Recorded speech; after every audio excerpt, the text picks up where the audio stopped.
Namaste, Sainam, and welcome to everybody. Today, we we will look into a new concept and delve deep into the concept of trigunas. So, let us start with our prayer. Please join me. O Lord, take my love and let it flow in fullness of devotion to Thee. O Lord, take my hands and let them work incessantly for Thee. O Lord, take my soul and let it be merged in one with Thee.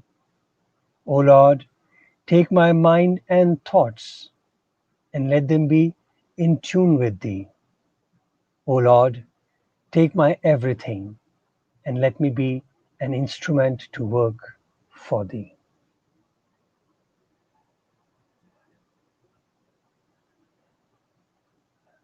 Welcome to this session on a very interesting topic, which is Trigunas.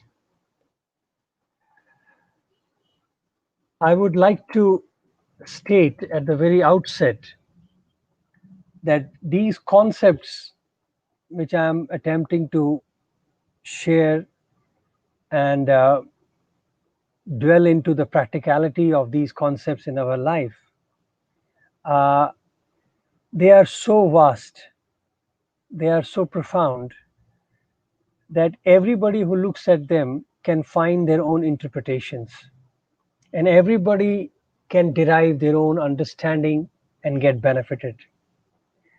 So, whatever I'm sharing is in no way a comprehensive understanding or comprehensive uh, picture of these concepts. They certainly are what I have learned at the feet of my master, and whatever little I have been able to gather and absorb through my studies. So, keeping this in mind, I would like to share my thoughts and my findings on these topics.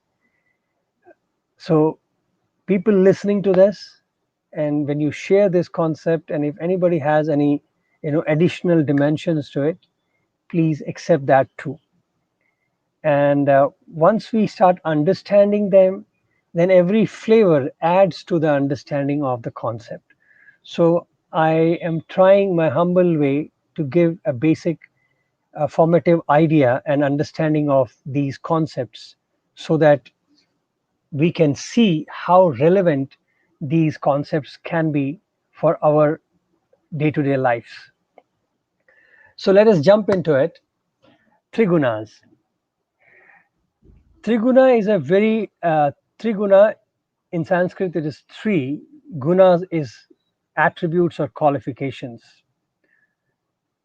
And for that, I have to tell you story of creation. So let me begin with that, so that we can enjoy this journey. The story of creation starts with a concept called Mahat Tattva.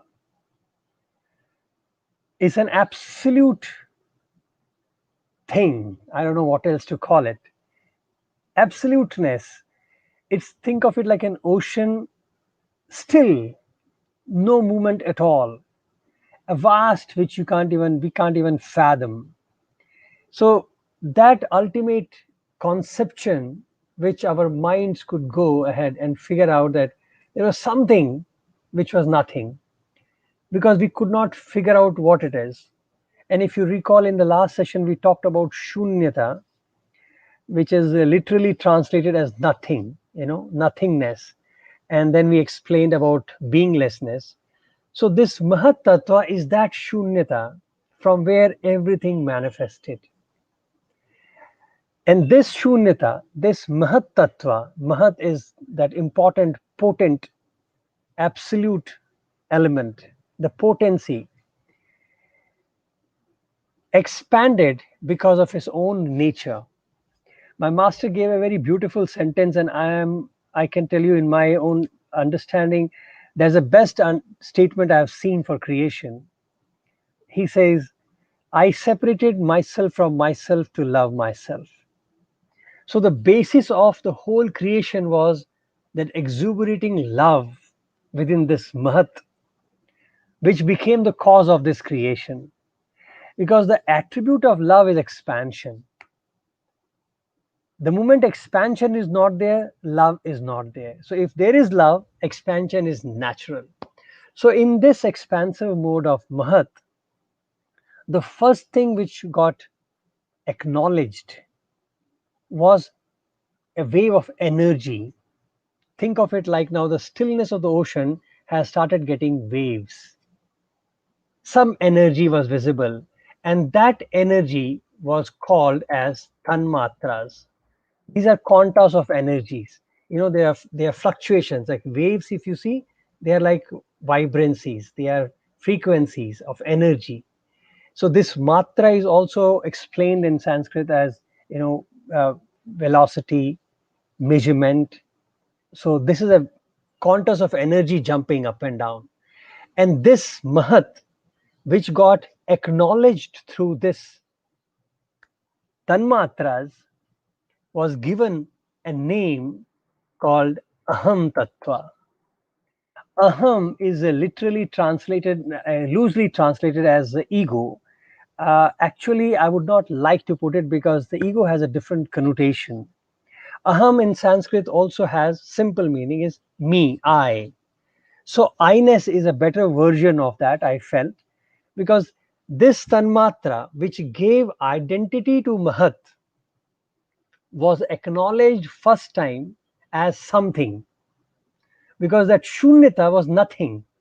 That nothing had energy, that vibration gave it a something shape.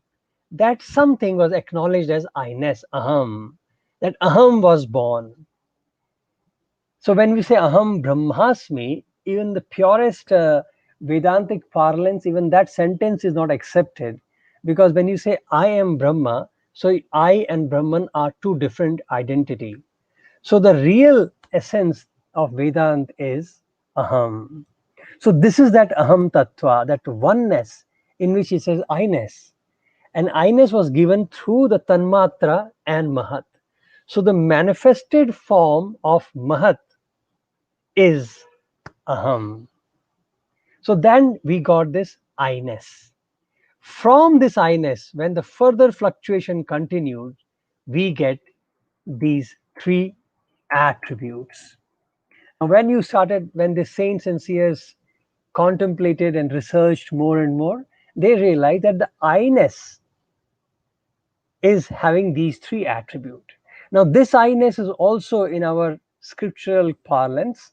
This is the point where we call Shiva Shakti Swarupa. The Shiva is Mahat, Tanmatra is Shakti, and the combination of these two is Aham Tattva, which is Shiva Shakti Swarupa. So, Shiva Shakti Swarupa is this level where the first manifestation or first visualized manifestation of Mahat. So we understood, we could acknowledge in our human parlance that what is that infinite, and that was Aham. That is actually referred to as Shiv Shakti Swarupa. And then they further discovered that it had three major attributes, and that was Sattva, Rajas, and Tamas. And further discovering about Sattva, they realized that through Sattva, we got what we call as an inner instruments, Antah-karna. Antah is inner, Karna is instruments. The inner instruments, and they were Mana, Buddhi, Chitta, and Ahankar. I'm not going to spend more time on this because I want to focus on the Sattva part of it. But if people interested, then we can look at them in the next sessions more in detail. Basically, is Manas is we call it mind, and we have a concept of mind in our head. But basically, all the four are an expression of consciousness, which is the Trigunas. So Trigunas represents the whole together, represents the consciousness, And in that consciousness, mana is what connects you to, is a link between the physical individual self and the cosmos. Buddhi is that intellectual part, the intellect part of the being, which helps to regulate. And then chitta is that sheath which accepts and which has that impressions, what we call vasanas or imprints, which creates our memory, which creates our life and death processes. And ahankara, this is the ego part, wherein we have an individual identity, which gives us the feeling of me, mind, body, and all that. So these are all the miniature, or you can say the micro of the macro, or the smallest expression of that cosmic aham tattva. So these sattva, the positive element, the positive vibrations of the aham, brought out antahakarana. The rajasic, the dynamic one, gave us the 10 senses. Now in 10 senses, we have 5 karmendriya, we call it, and 5 jnanendriyas. Karmendriyas are the sense of action. What are these? They're very basic. I know all the people who must know this, but just quickly go through them. 5 karmendriyas: your hand, legs, mouth, sense of excretion, and sense of reproduction. Then Gyanendriyas are eyes, nose, ears, tongue, and the touch, skin. So these are 5 sense of Gyanendriyas. So this came out from the Rajasic Rajogunas, from the Rajasic temperament or the potencies. From Tamas came Panchabhutas, which are, we, I had told you the last time this whole story of how the elements came about, which is your sky, air, fire, water, and earth. So that is what it is: Akash, Vayu, Agni, Jal, and Bhumi. So this is what came from the tamas part of it. And from all of that, then ultimately, when the manifestation happened on the physical realm, from the humanistic point of view, then we started experiencing what we say Shabda, Sparsha, Rupa, Rasa, Gandha, which is sound, the sense of touch, the sense of form, the ability to taste, and the smell. So this is how the creation manifested. Now you can, if you really look at the flow, you will see the whole thing so beautifully. It is not that God said, as I say, God sat and created sattva, rajas. No, he just, that's why Bhagavan says, I only willed once and rest happened. He doesn't have to will 10 times for 10 different things to come. It is like a domino effect. He just willed expansion. He willed that I must love, experience my own love. And this gave the whole manifestation. There was an identity, and these 3 gunas appeared. From that is the frequency. The frequency, which was, these frequency was captured and named as sattva, rajas, and tamas. From each frequency, these things started floating. From positive vibrations came antakarana, then indriyas, and panchabhutas. And from there we got panchamatras, which is your sense organs and all that. So this is how the whole thing manifested. Now let us look at what constitutes these gunas, nature. What is the nature?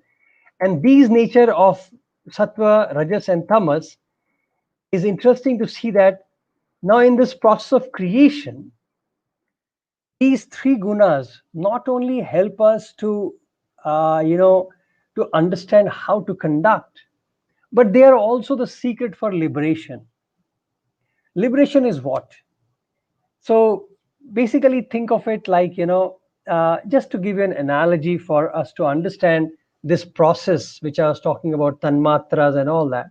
And because there is a little bit of confusion, let me go back to it. And just for sake of understanding, when we talk about the quantus of energy, which is tanmatras, people always have this confusion about how do we understand the correlate these things and take it into practicality. Now think of it like a dance and a dancer. Can you separate dance from the dancer? Can you separate coolness from moon? Can you separate cold from ice? See, this is so potently similar, intertwined, that if one disappears, other will automatically disappear. But there are two things from a visual point of view. You see a dance, and sometimes we forget the dancer because the expressions of the dancer carries us in different realm. But if you really analyze, dancer is what creates the dance.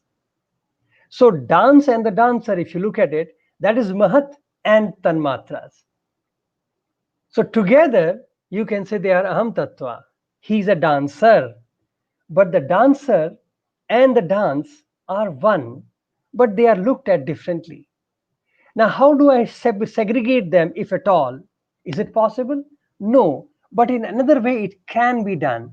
If I cool the dancer down and make him sit quietly, then the dance disappears because he's no longer dancing. So the dancer becomes, without dance, just a being, and that is Mahat. When the Tanmatra, the energy, calms down, then what you find is nothing but that being. But being then is not visible in this connection. So when we try to understand what is this nature of these three gunas, and that is where we understand that our journey, in fact, is now to understand who is that aham, from where this whole dance of creation is happening. And this journey is the real purpose of life. So our journey is practically to able to develop the ability to see the dancer and not just the dance. So we can enjoy the dance as long as our eyes are on the dancer, as long as we understand that this dance is only an expression of the dancer. So that is why this dance, as far as we understand the dancer, this dance becomes liberating. But if you get trapped into the dance and forget the dancer, then this becomes our bondage. So it's important to understand what these sattva, tamas, and rajas are and how they can bind us. So let us look at their definitions and how they bind. Sattva is explained as sublime, pure, free of distortions, and results in light, effulgence. So that is how the sattva is defined. But do you know the sattva can also bind? And how does sattva bind? Sattva binds due to the reason of pleasure or joy, and because of pride of knowledge or the ego of knowledge. See, when we are happy, when we want to do something because we feel happy, it can be binding. Let me give another example. You like serving, like service is sattvic. We want to give people, we want to serve people. That's fantastic. If you ask somebody, why do you serve? The usual answer could be, I feel happy, I feel contented, right? But look at this. That's where sattva becomes binding. Because if you are doing an act in an expectation of happiness, then it can lead into binding, because now you will get hooked on to doing activity because you expect happiness or contentment to come from there. Whereas the contentment is not in the act itself, it is the way you act. The intent of action gives you contentment. So basically, contentment is within us and not in the action. But the act is the purest form of deriving contentment. So it is called sattva. But even the expectation of contentment can make it binding. Let's pause and think about it. Let's go to Rajas. What is Rajas? So Rajas says, born out of desire and attachment.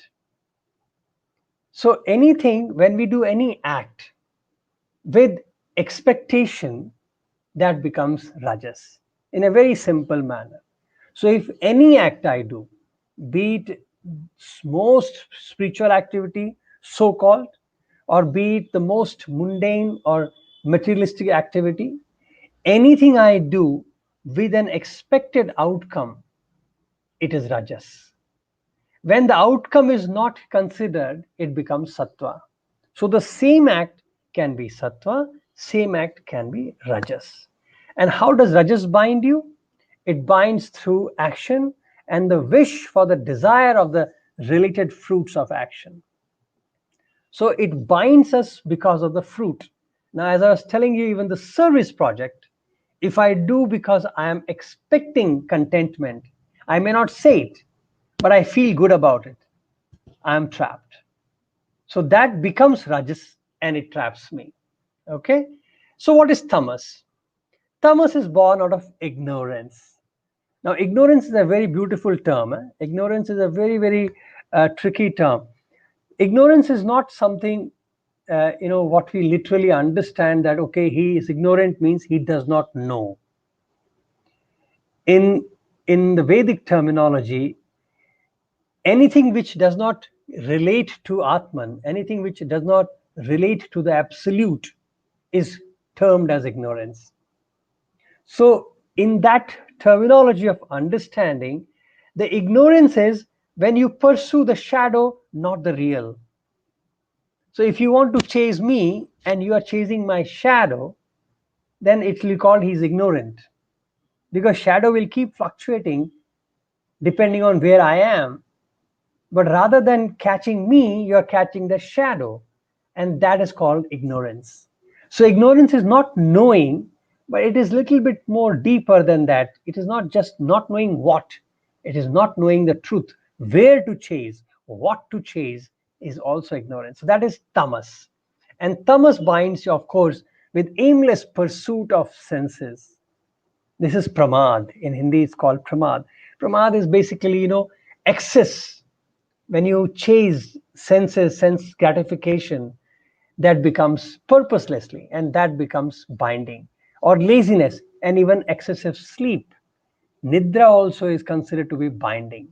So when we are into the laziness of that extent, that we extreme, like, we don't want to get up from the seat or a bed for a long time, we want to sleep for longer hours, all that can be binding. Now, you may wonder, if all the three are binding, then why do we stress people that people should focus on sattva? This becomes a very pertinent question for everybody, that, hey, if all the three are binding, then why people talk about move to sattva? Master gives a very beautiful analogy. He says, if you are walking in the forest and you get, pricked by a thorn, what do? You pluck another thorn and remove the first thorn, right? And then once you have removed the second one, then you discard both. You don't carry that thorn with you just because you used it to remove the other one. So he says that is like a sattva. So sattva is that thorn through which you can remove tamas and rajas. And once you have done that, then you discard sattva also. So discarding sattva doesn't mean that you don't do what is supposed to be done actions, but it is basically going beyond it. And how do we go beyond it? In a very simple manner, that all of this, see, when you move towards, when you don't do excess and you do in a moderate manner, then your action becomes rajas. So rajas is when you are doing activity with expectation. Tamas, sattva, is when you do activity without expectation. Then how do we go beyond it? The beyond is simple understanding, they say, is when the action of sattva becomes our nature. When we do because it is my nature and not because I'm supposed to do, not because it's my duty to do, not because I'm deriving some joy out of it. I'm doing it just because it is me. I can't help it.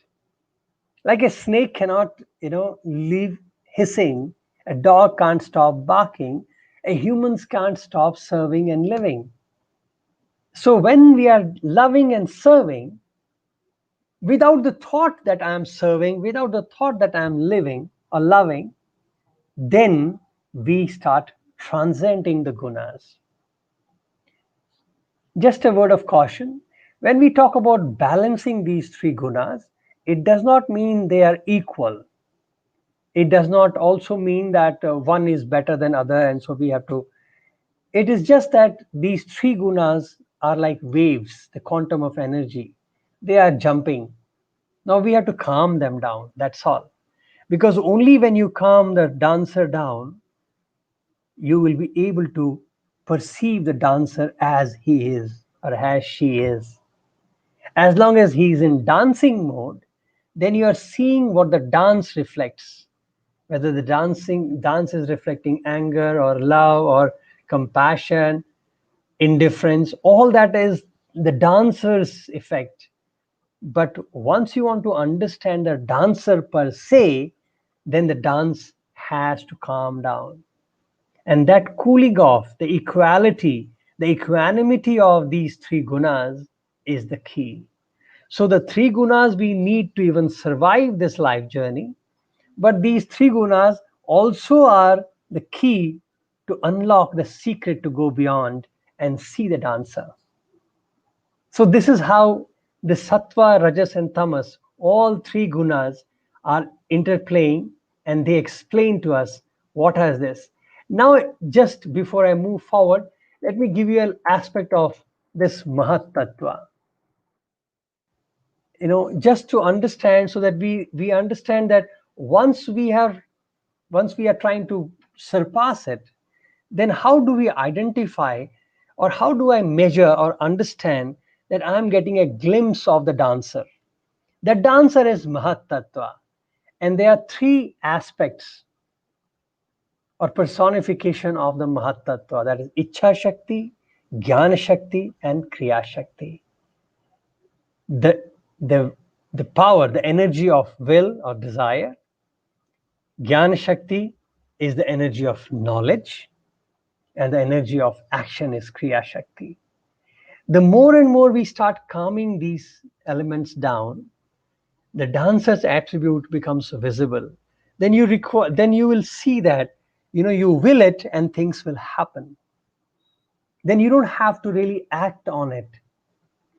Your actions are happening as destined or as required, but you won't really act for a thing. You will act because you have to act, but just the will creates, that is Ichha Shakti. The knowledge will just fall on you. It will be just opened. You will be exposed to knowledge. Knowledge will unfold in front of us. That is Jnana Shakti. And action will happen naturally. Whatever has to happen will happen, and you will just flow with that. And that is the energy of action. So Mahat Tattva, the aspect of Mahat Tattva, is important to keep in mind. Anybody who is exposed to the spiritual masters can validate that these things are so visible in our masters. All the Himalayan sages and seers and any spiritual master, if you have the pleasure and the privilege of being in the company, you would see that these three aspects, Ichha, Kriya, and Gyan, are so naturally expressed by them that it is sometimes mind boggling that just by their words they can create. Just by thought it can manifest. And they are continuously in action without involving themselves in any action. So that is an aspect of Mahat Tattva. Now I just wanted to give that expression so we understand the full flow. Now since we have looked at into this element of how these things happen. Now let me go into the next session of the nature and the goal of Mahat Tattva. Now this is very important to understand. How do I balance these? Now that is what we are looking at, right? How do I surpass and get face to face with the dancer? Not with the dance per se, with the person who is a dancer. The person who danced, the person who enacted this beautiful rhythmic creation. Now, for that, we need to understand how it works. And I'm so happy that this explanation he has given us in a very nice way. The fluctuation happens in a very different manner. So sometimes think of it like sometimes we are into rajas, sometimes we are into sattva, and we always cross through tamas. So if you look at it, rajas is action. Say sattva, I'm just giving an example just for comprehension. So think of it like that. Suppose you say meditation or contemplation or silent sitting is sattva, action is rajas, and resting or sleeping is tamas. See, all three are required. If we really look at the whole gamut, all three are must for all of us, right? We can't say that a person who is sleeping is bad and the person who is acting is okay and the person who is meditating is good. So that will be a very narrow explanation and understanding of the thing, because all the three are required at a particular measurement in a particular time. So this pendulum, like the way it's explained, this pendulum depicts exactly that. Uh, that sometimes you are in rajas, sometimes you are in sattva, and you touch. But then our goal is to reach Mahat, which is the I. How do I reach? And the master explains it so beautifully that the only way the pendulum can be restricted is by going closer to the I. So if you go top, if you take the pendulum nearer to the I, then obviously the swing will become shorter and ultimately it will merge into I. So the more and more we get closer to the dancer, to the person who is dancing, the more and more we start understanding the aspect of Mahat Tattva, the more and more we start getting closer to what we call as God or our Guru or that supreme consciousness, then naturally these three gunas will subside.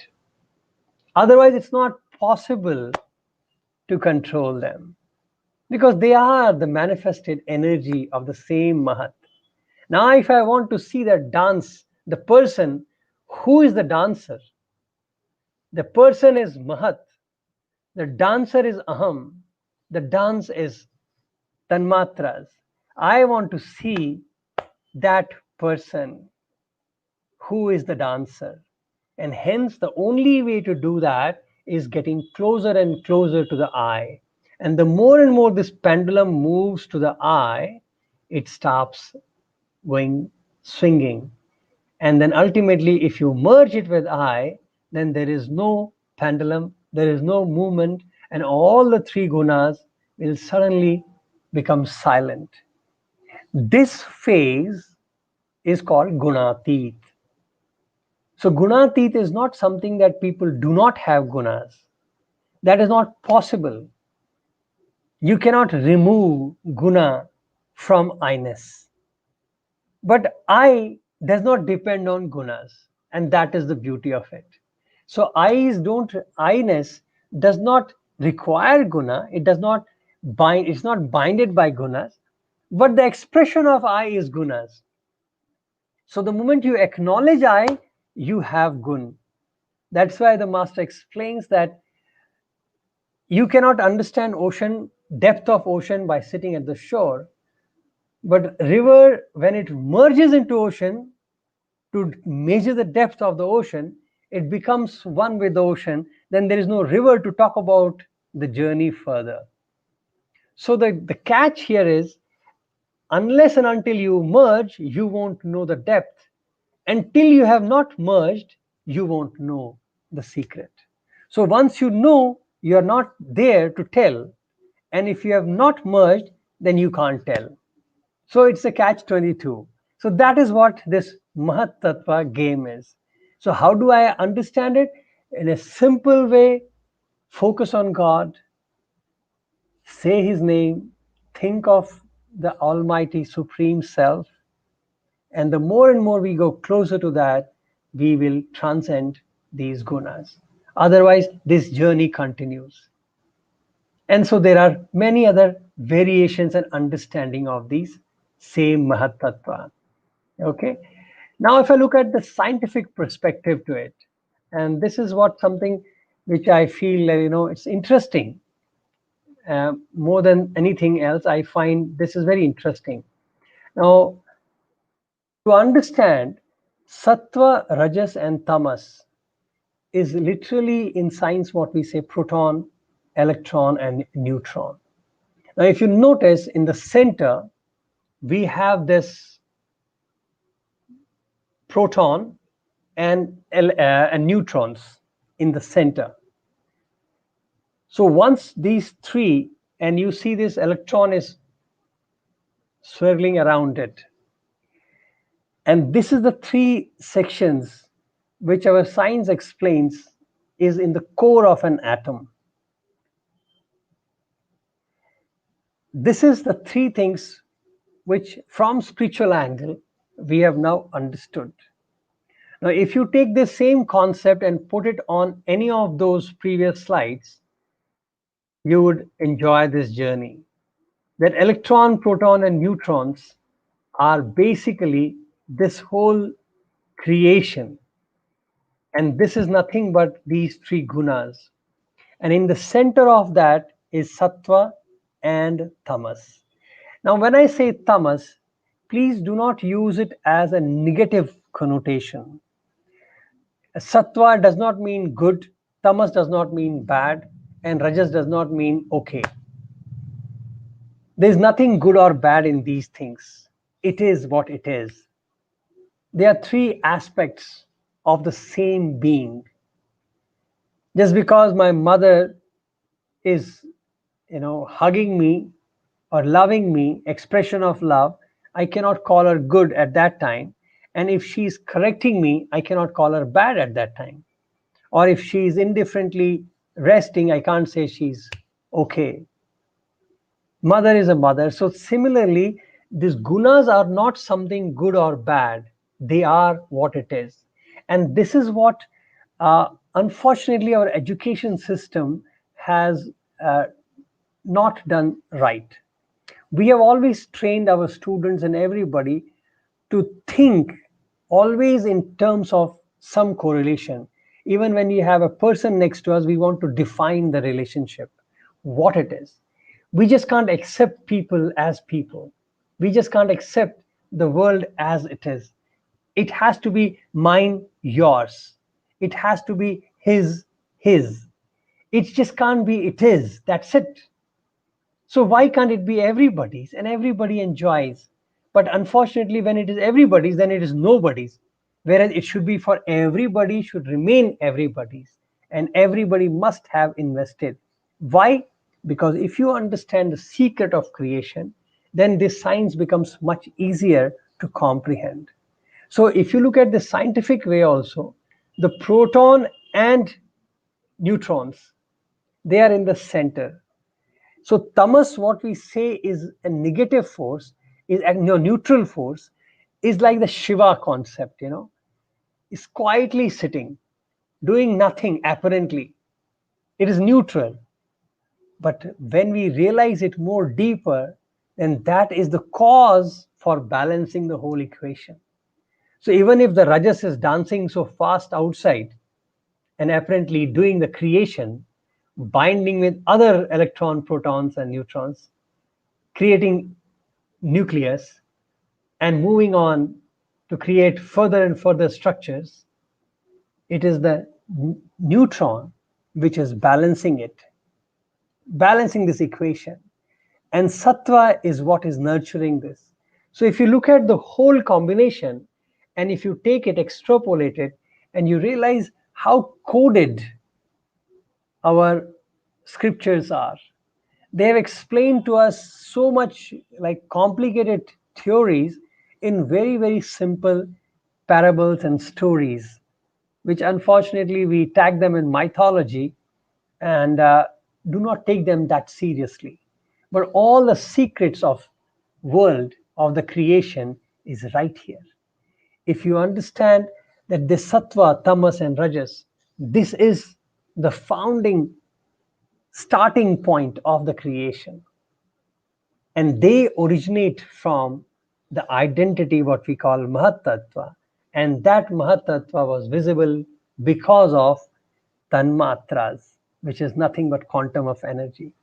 So this is a beautiful, flow, and I find they are all very much correlated with scientific explanations. So this would have certainly given us a perspective to understand. So, and let me take it back just for the sake here. And I'm opening this floor now because I just wanted to take you through the slides, but I wanted to keep the floor open now for another 5-10 minutes, just for your questions and any thoughts you have, because these concepts certainly are not. They are simple, but they are not simple. You can munch on them. You can really concentrate and like, contemplate on these ones, but they are very interesting to understand. So I can talk about them, but I don't want to overload. So that is why I wanted to just share with you this much flow for today.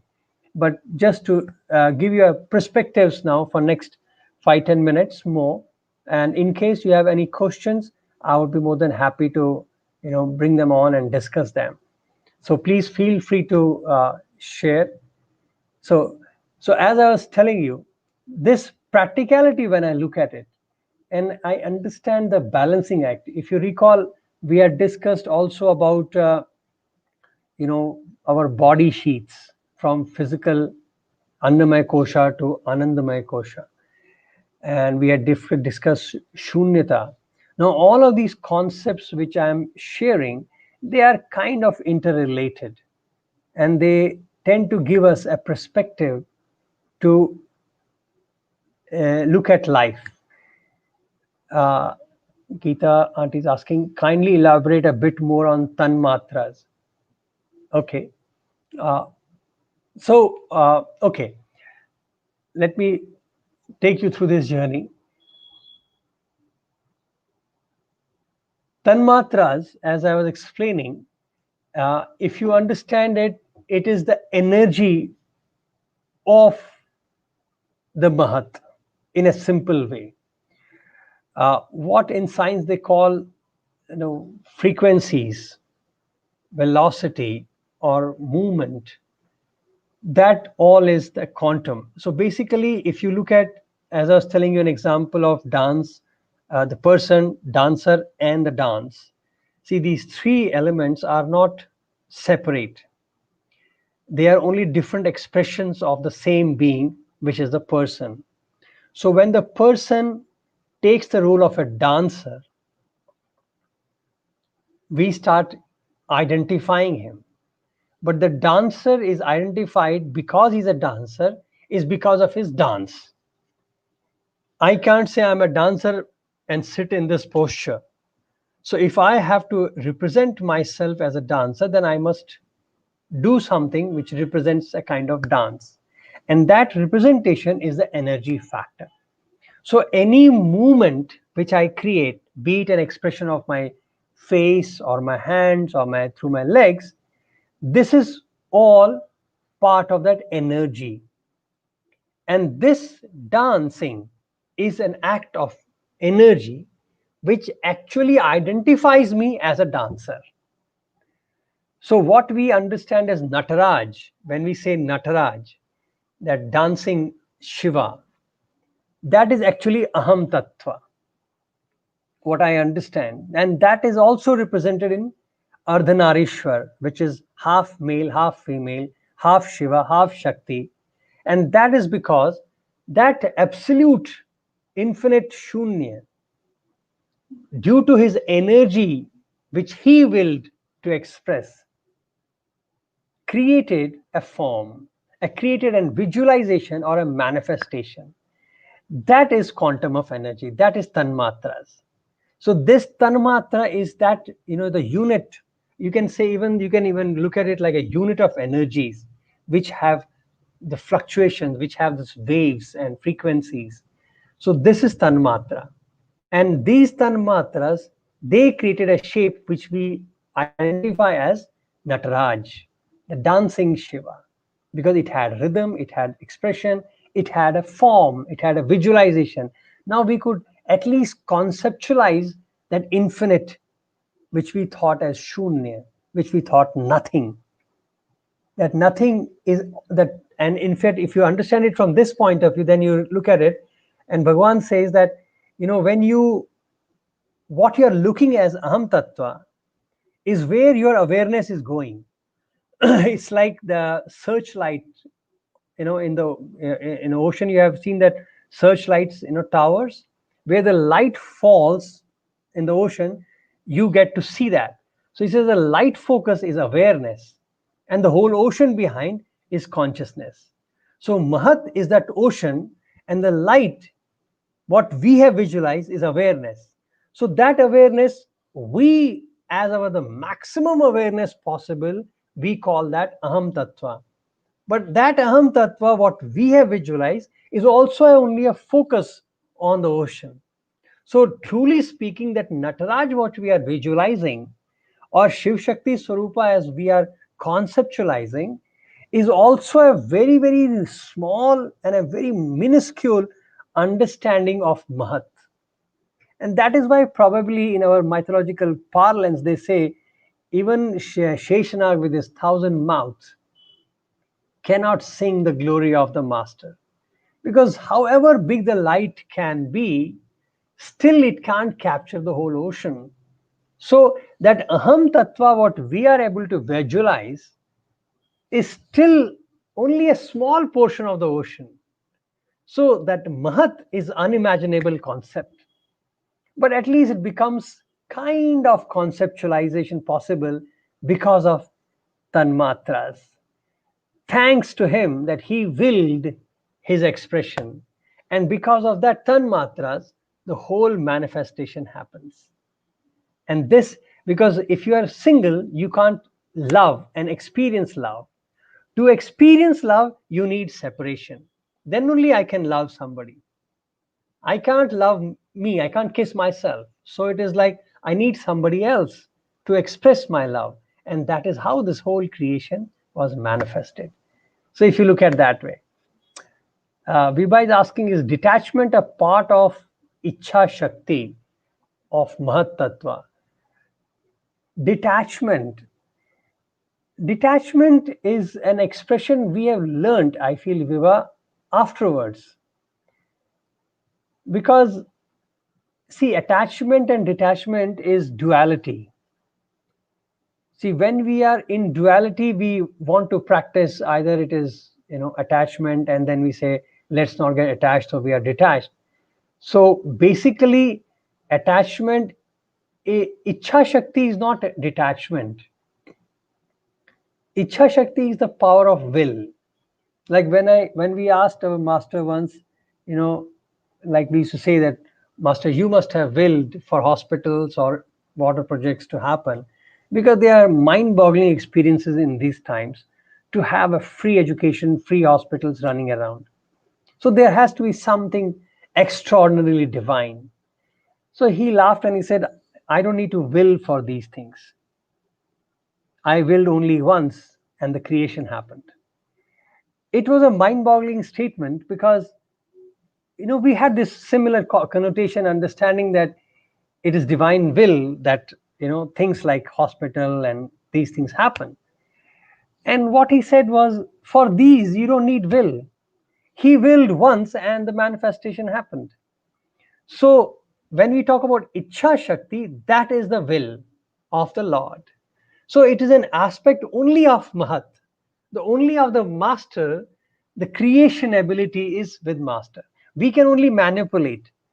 I have these 5 elements. Whatever I make will be only out of the 5 elements. It cannot be. I can't introduce sixth element. So the creation, Kavi, as we say, the only person is God. And that is the beauty of it. Unless and until I become that, I cannot create. So the aham is that. So Ichha Shakti, when we talk about, or Ichha Shakti or Jnana Shakti or Kriya Shakti, these activities are absolutely the expression of the Mahat and Aham. So it is not based on any individual. What we do, what our we say, my will, my knowledge, that is like a, a small little expression of the absolute.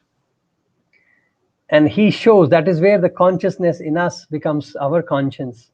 That conscience tells us that we are also part of that same ocean, and that is reflected through our small little wills.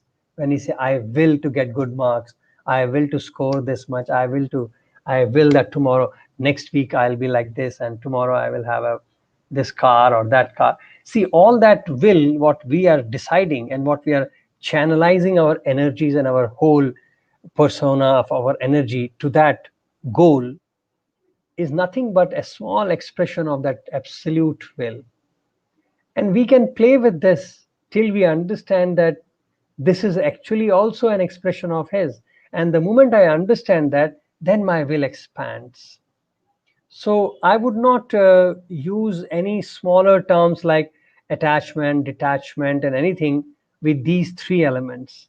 So they become very, like, it's like a, as they say, Atma and Paramatma. So, or the spirit and the source.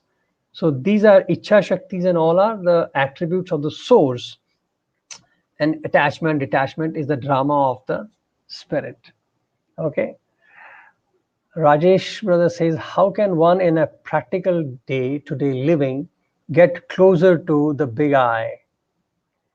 Well, bhai, that is the whole game of life. That is the whole purpose of what we usually interpret as sattva. But from this Triguna's perspective, and I had given this presentation, one presentation before, in which I had explained about mind.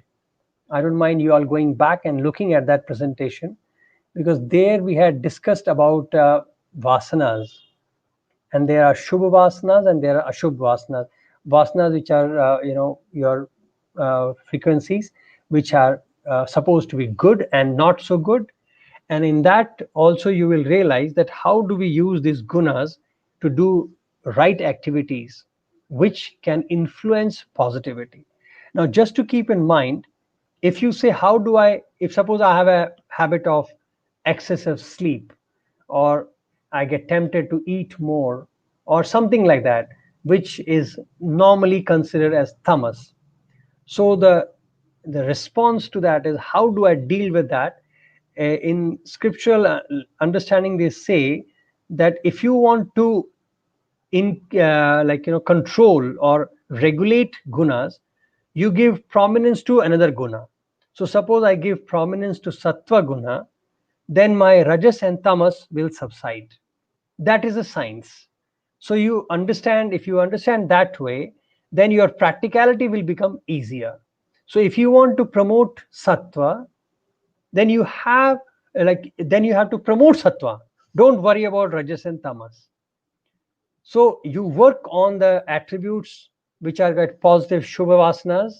You work on the positive, attributes and actions and the qualifications. Like suppose they say satsang is good, talking to good people, remaining in good company, literatures, reading good literature, and doing service activities, helping others. So if you think these are the things which you should promote, then promote them.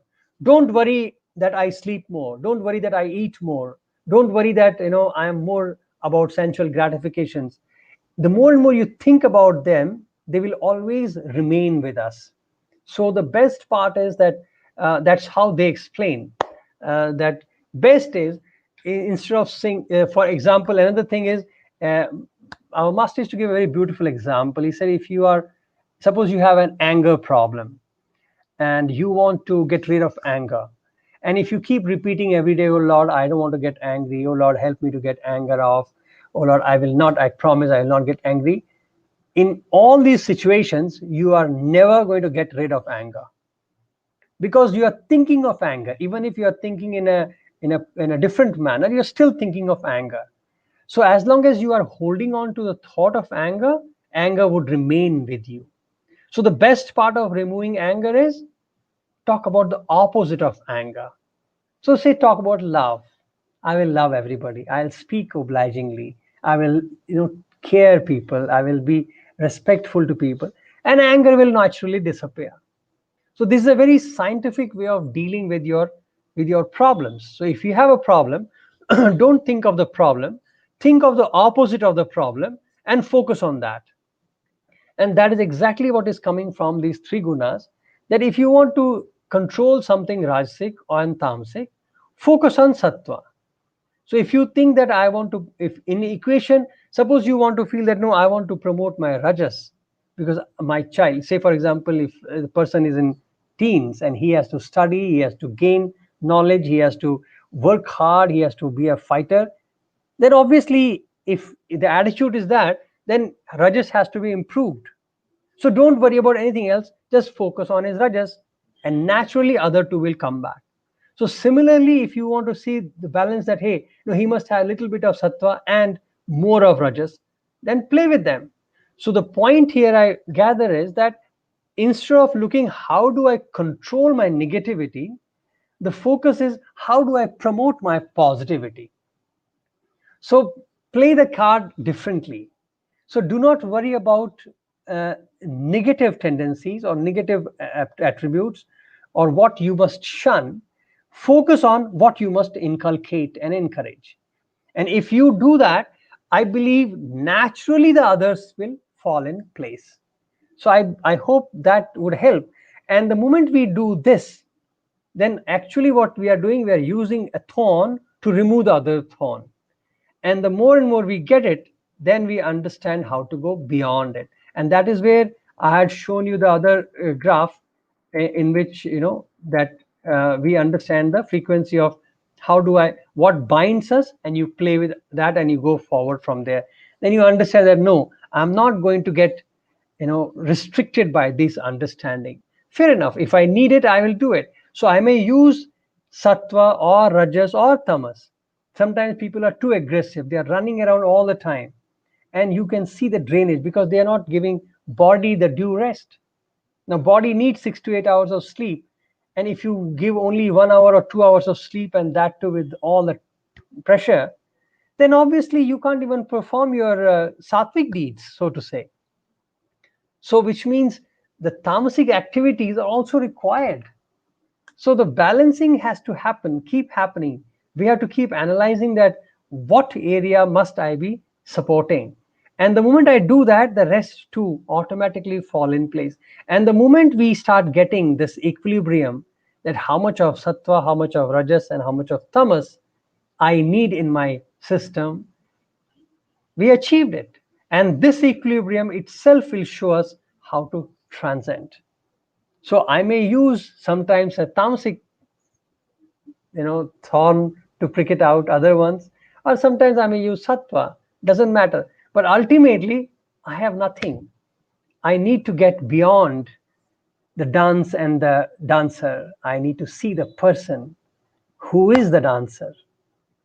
I don't want to see the makeup person as a dancer. We want to meet the real person. Please, can you elaborate on how we can be non-reactive to bad situation easily? Non-reactive.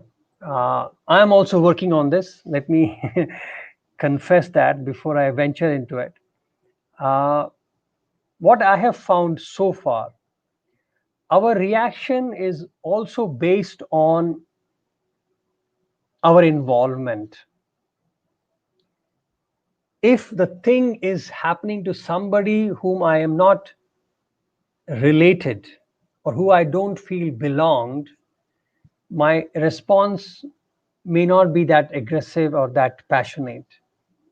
But if the same thing happens to people who I feel belonged, responsible, my reaction is more potent, more loud. So in this, there are a couple of things you can practice. One is becoming a third party to the scenario. For that, you need to practice pause.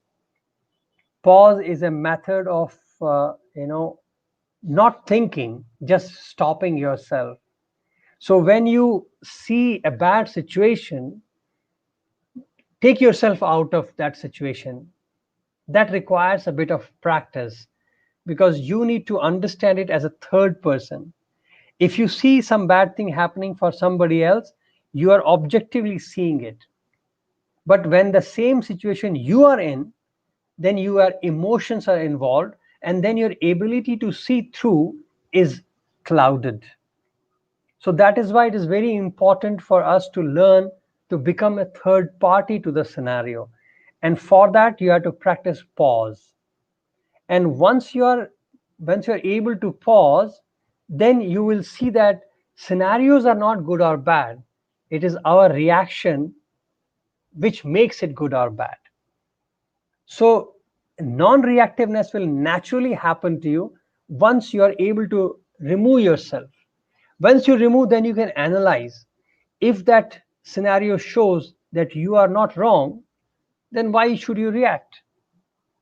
Because if you are not wrong and they are making noise, so let it be and then just calm off because it's not related to you. And if you are wrong, then you don't feel bad because thanks to them that you got to know that you are wrong. So fix it. So in either cases, you will realize that reactions do not help. So getting out of the scenario is the key. For getting out of the scenario, you need to practice silence.